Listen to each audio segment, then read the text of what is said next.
Right, a box at a joint angle. Why is it at a joint angle? Because this is the third attempt at filming this.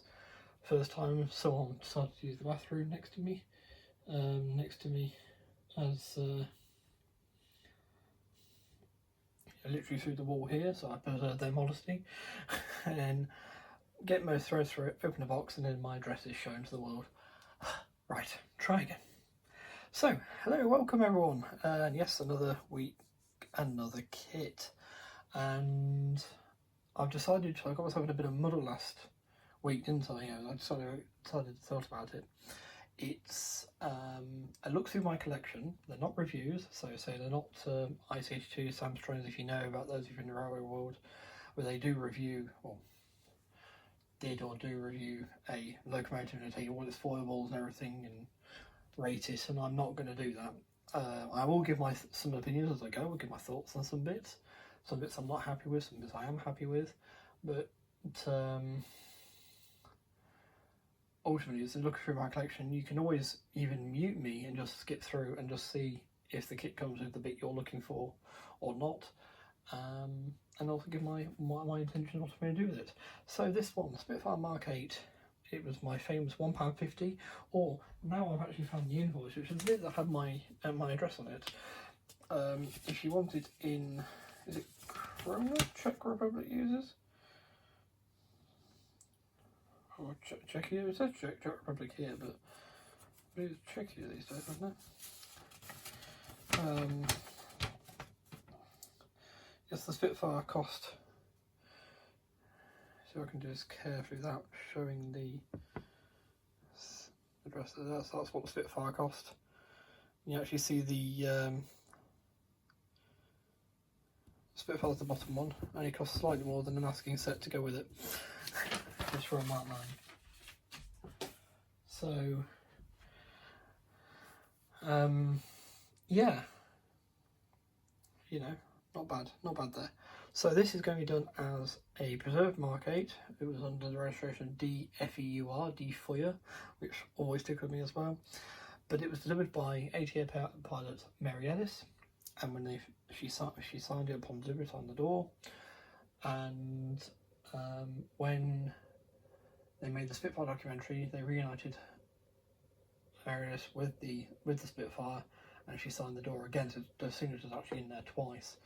And I'd like the transfers to do that one. You don't have to custom, get the letter set and do it all custom, because I really want to do that one and commemorate our ATA pilots, specifically the female ATA pilots, but not just them. Obviously, commemorate the whole conglomeration, as it were, of a whole unit of the ATA. And a small irritation. No, I am doing a Spitfire to do this. They're sometimes called the Spitfire girls, and I don't believe that's right, because they delivered far more than just Spitfires. The Spitfire is leaning on its, people lean on the Spitfires being some sort of top prize to do, where they deliver everything, including Lancasters, Barracudas for the Fleet Air Arm, Hurricanes, Sterlings. There's a fantastic photograph of one of the female ATA pilots stood next to the main wheel of a Sterling, and I think she's something like 5'1" or something like that, and the wheels towering over it, huge, just really gives a real impression of the size of that bomber. And most often, they'd be told, oh, you're delivering one of these, off you go, here's the handbook on roughly how to fly it, off you go, sort of thing. So yeah, really were a remarkable bunch of people, and especially the women that also had the prejudice of, I know I've heard, was it Joy Lofthouse? Was that Mary as a Joy Lofthouse? I can't recall. It was one of the two that told the tale of when they went to got in the Spitfire for the first time, and the foreman or whatever that was in charge of that, who she collected it, signed it off from. So if you've flown one of these before, no, it's my first time, and he about fainted off the wing, because he, oh no, a woman flying my aeroplane, sort of thing.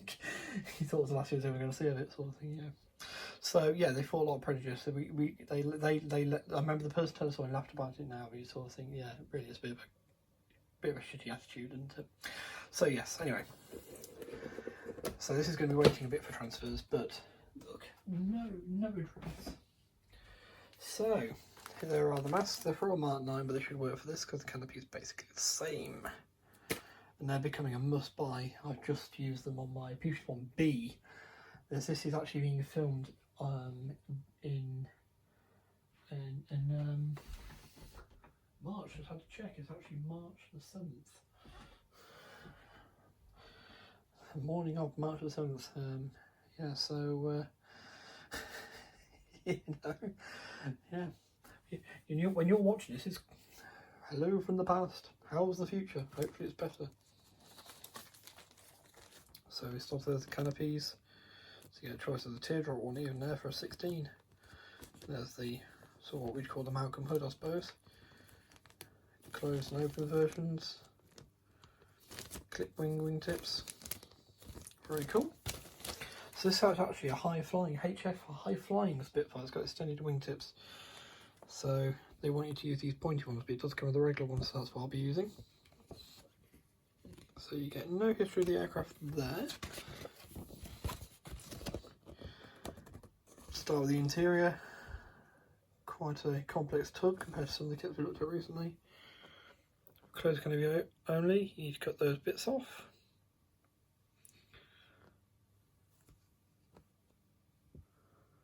The weekend editions are designed to be built in a weekend. Wings including undercart, bay, carolling and wings attached. Ailerons, that's nice to have posable ailerons.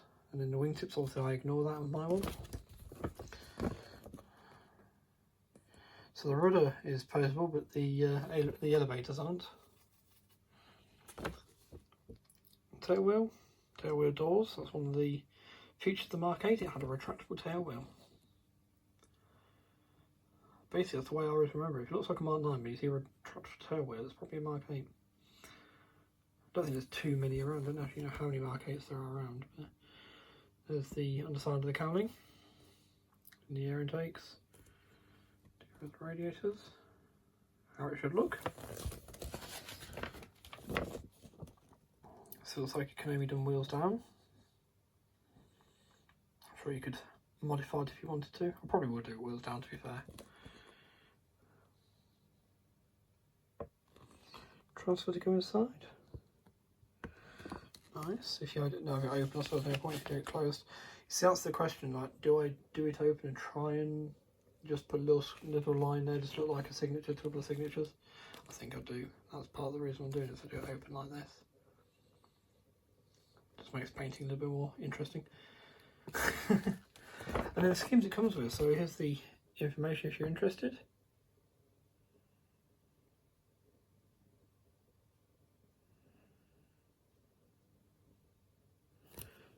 Based in Italy. The red wing tips are quite interesting.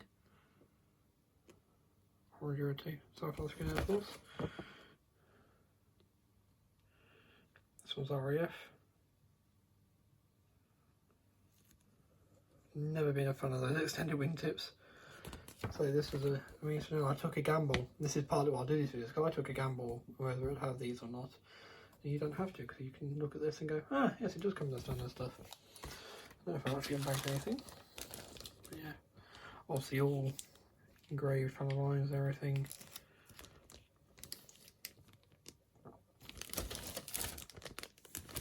There's our wingtip assortment, there's the ones I want to use. Different tails as well. So make sure you use the right ones. There's another set of tails there. Use the right ones for your version. This was horrific. I'm not as bad as it first appears. Bag's really weird. Because you've got different types, different styles of interior parts here. Different undercarriage legs. A lot of stuff's repeated, you've got different exhausts even. Propeller, there's the inside. Yeah, that looks worse than it is, I bet. Different tyres even. And then the transfers. Not used Eduard transfers before, but yeah, here we are. So you see the South African ones are like a bit more orangey than the red of the RAF. there. And it's actually one of the South African ones I used on my Airfix Spitfire last year. The American one, it needed an painted over transfer rather than try and just do a perfect circle. I actually painted over the arundel like they did on the real one. So yes. Right, thank you for watching, take care, stay safe everyone, I'll see you next one. Bye!